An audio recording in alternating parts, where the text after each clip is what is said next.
Wait, what's this? Hold the phone. We have ourselves a trailer for set number 20 here in just a mere few hours. We're going to figure out where we're going in the story of the War of the Monarch. But if you don't know what I'm talking about or know the flesh and blood lore and storyline thus far, you've come to the right place because I'm going to tell it to you right now and get you caught up to speed so that you can watch along with me and everyone else on the Set 20 trailer premiere.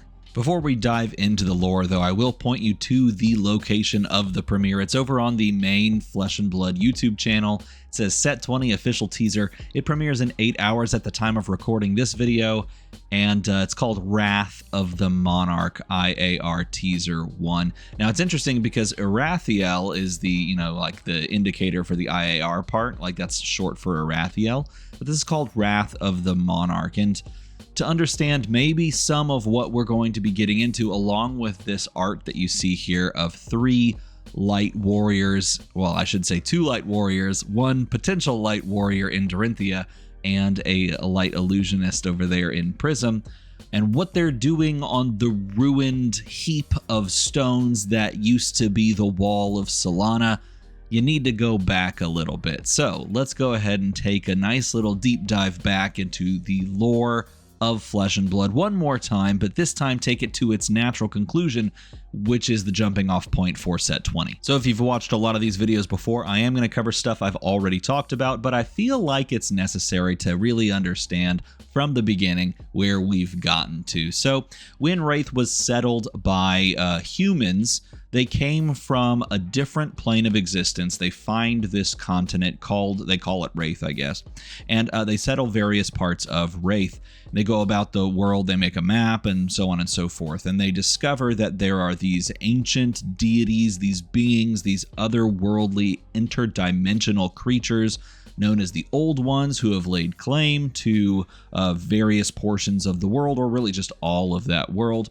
There's a very large battle between humanity and these other beings. Now, we don't quite know the extent of these beings' powers, and we also don't know if they're all evil, or if some of them are good, or how they all fully connect. But the Aesir, or the Old Ones, did have claim to different regions of Wraith, and they each kind of were named differently. One of them, it was apparently being worshipped in Solana and is called Sol, but we also don't know if that being was evil or not. One of them, of course, is down in Volcor and is, within the mountain itself and whispers to the Emperor of Volcor, who keeps it slumbering up to this point. But all of this to say that Solana had this deep, dark secret that was eventually discovered by one of the heads of the country, if you want to even call it that, named the Devout. And I'm going to put this on screen so you can follow along with me, because this is what created the tear between, the light and the dark, essentially, from a human perspective. So the Devout, which is the visionary architect and the first Grand Magister, which is a huge big deal, the Grand Magister being sort of like the religious leader, but also a full leader of the country in an oligarchical fashion, if you will, discovers that these things have happened, and that apparently, what I'm assuming is discovers that Sol, the being that is sort of the linchpin or the guiding force of Solana, is an Aesir, perhaps, ends up discovering this and leaving the entire holy city of Solana, kind of just giving up on it, which is considered blasphemy by the fellow Magisters, and so they chase after the Devout, and the Devout finds their way onto the demonastery, which is the Isle of the Forbidden, along with others that kind of follow in their footsteps. And through this conflict between the proto, I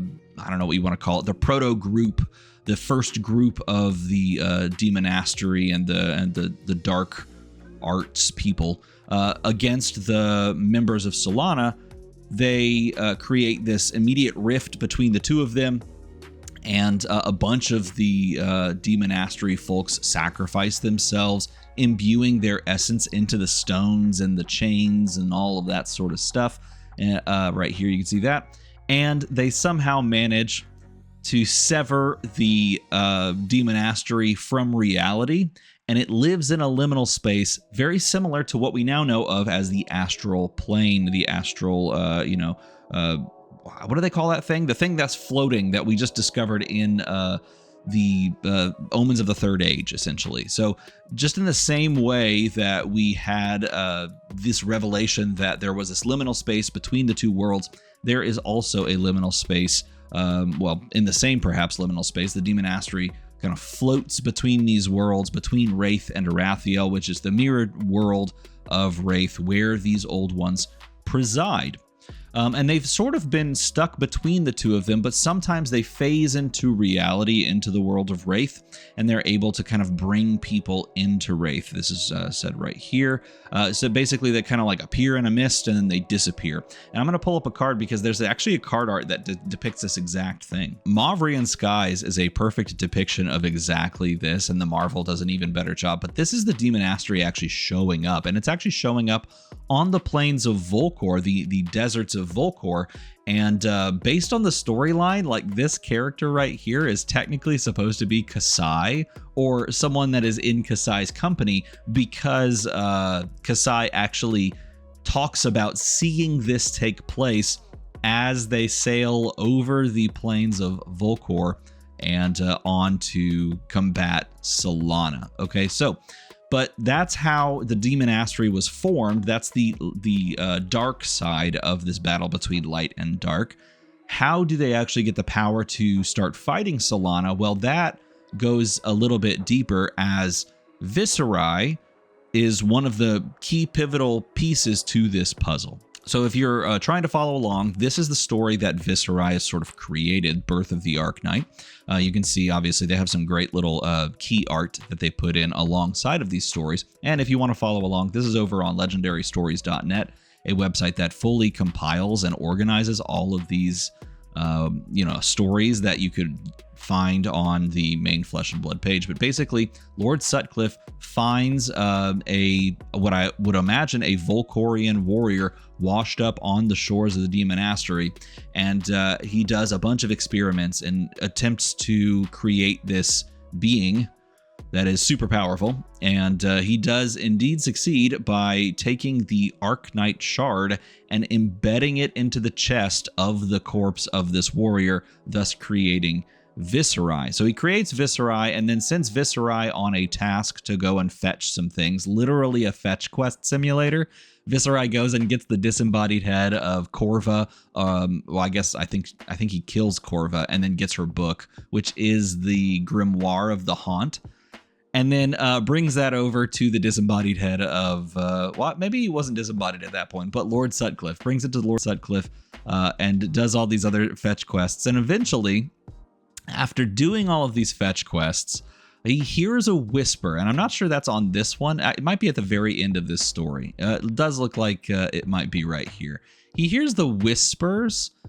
This part, if you want to read and kind of follow along, he hears whispers from a character called Whisper, and he doesn't quite know what to make of it, but it turns out it's apparently coming from this stained glass window, and the stained glass window basically tells him to break it and tear apart the veil between the worlds. That's the goal. And Viserai enters into this room and goes about engaging in this ritual where a bunch of people attack him, and he ruthlessly murders them. I guess there's no real nice way to put it. He completely eviscerates them, even to the point, and I'm not sure if it's in this picture, even to the point, after being, broken, of ripping out a cultist's spine and turning it into a sword. Yes, that is indeed the sword there. And if you know anything about the swords, this is Nebula Blade. This is his main signature weapon. And this is Reaping Blade. This is how Reaping Blade was created. But in doing so and following through these things, he shatters the glass, breaks open the portal to Arathiel, and him and Chain and Leviah, who had come to the demonastery, and all of the rest of the cultists, well, many of them, they enter through this portal. They go into Arathiel. And let me see if I can find the one so you can kind of see some pictures. But they go into the plane of existence known as Arathiel, where these Imbra and these Aesir, these old ones, lie and wait, and they beckon onto them the Imbra's powers in exchange for their soul.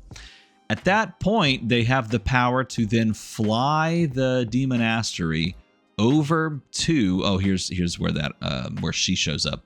Levia ends up, by the way, showing up in a rather dramatic fashion. But they fly the demonastery over to Solana, and this is where the main story of Dusk Till Dawn picks up. It's the entire story of the entire countryside of Solana and the city of Solana itself being beset by the demonastery and of course, the evils therein. And this, of course, brings us to Dusk Till Dawn, which is the main jumping off point of where we're going to be going with set 3 of this trilogy. And we can even call it that because apparently they're expanding this storyline across multiple products, which we can kind of see if we can assume that there are going to be some good Light Warrior stuff going on based on that thumbnail we showed earlier. But this story continues where we left off with, the demonastery flying towards Solana in the city itself.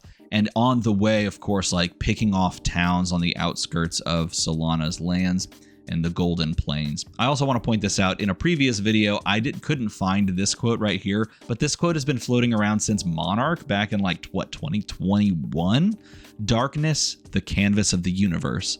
Light, the breathstroke of creation. Each mark setting life into motion. Each line connecting us to our history. And it is through these histories, whether legend or myth remembered, rewritten, that we journey forward, hoping to free ourselves from the past. Light is the path we paint through the shadows. And of course, this is coming from the perspective of the light heroes of the side of good, fighting against the evil demonastery. So this takes place while all of these people have come and gathered to kind of protect Solana. And this is not just the light heroes that are, calling Solana home. There are other heroes from across Wraith that have come to recognize the danger that is being posed on the world by the demonastery and have come to stand by Solana. And this includes Bravo, star of the show. Yes, that's he's actually the one that's there. It's star of the show. Bravo is there. Briar is there. Warden of Thorns. Of course, Lexi is there. Oldham is there. Briar brought a group of Rosetta fighters that also came as well. Of course, you have Shiana, which is a member of Solana. You've got Prism, you've got Bolton, you've got Hala, which is where we will end our story, and most likely the next portion of the story will jump off from. So there's a large contingent of heroes that we know from this game that are fighting against the demonastery here. But I want to point this part out right here. This is really interesting. So in the Great Library of Solana, where Prism was essentially born, she just kind of appeared, and they didn't understand how she showed up, but she just kind of appeared. She's flipping through books, and she comes to this book called The Legend of the Flow, which is just such a good little tie-in to the most recent set, of course. And that does have some bearing on how this storyline is going to play out, but she finds this, and then she kind of goes into this sort of dream world and connects to the understanding of Irathiel. She sees another world stretching out below her like a vast stained glass window. Again, a nice little callback to how this all took place. The breaking of the stained glass window, which represented that barrier between worlds that is shattered so that Irathiel can pour out its horrors onto Wraith. And this continues on. She sees, all of this stuff going on. I forgot Yorick is there too. I guess he's there because he was traveling alongside of Alexi, which is kind of funny. It's just kind of interesting. Yorick, who welcomed the execrable Embra to our fair doorstep. In my momentary ignorance, my fleeting vanity, I knew not the power of my own words. He says that he does it. I had it cracked. I had cracked it, you see, the code of those ancient Yavorian texts I had so meticulously inscribed into my notebook. And he's like sitting there saying it was him, but they were all just not true. So you can see there's the group that is fighting against the hordes of Irathiel. And I'll kind of like summarize this overall. So they get pushed back into the actual doorways and the walls, behind the walls of Solana. But Solana has this magical barrier that is protecting them from the hordes of the darkness.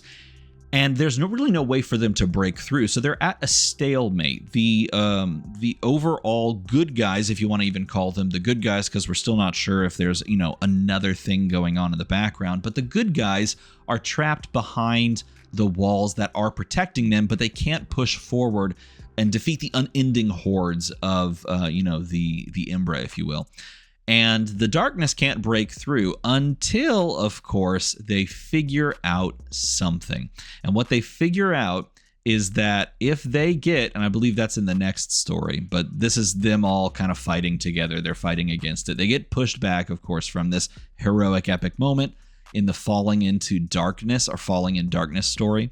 They get pushed back. You can see the demonastery can't break through the, magical walls, the faithful walls of Solana, until, of course, they realize that, if you just completely give yourself over to Blasmaphet, Levia, it turns out you'll be able to just break through them. And that's what Vincent tells Levia to do. And so if we go down, we can actually see that taking place. Levia is consumed by Blasmaphet.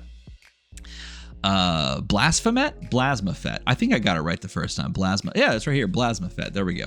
Consumed by it, breaks through the walls, and now, of course, the hordes are streaming into Solana in proper. And we get this really cool fight announcement, like, they're going to fight. They're going to do this thing.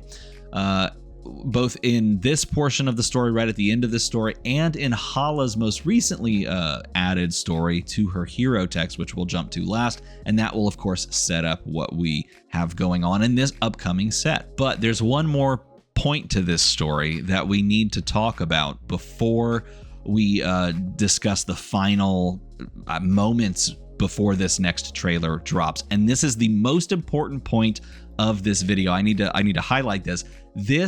I have been calling this for like 2 years since this story came out, that I think this is where we're going to be going, because this is such a cool setup, and I'm really hopeful that this is finally, after 2 years, the payoff that we so rightly deserve. It's this portion of text right here. Okay, at dusk, on the 6th day of the siege, the attacks suddenly abated.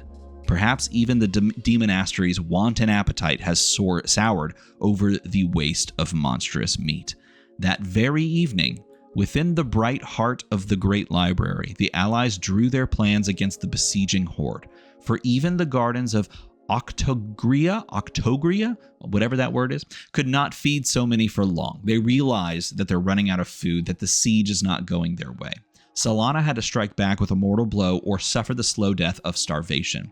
And then Shiana's clear voice rang out through the scholars' assembly as she spoke of the Dimensional Gateway, which is a card in Flesh and Blood, the demonastery's only bridge to the infinite malice of Imbra's Irathiel.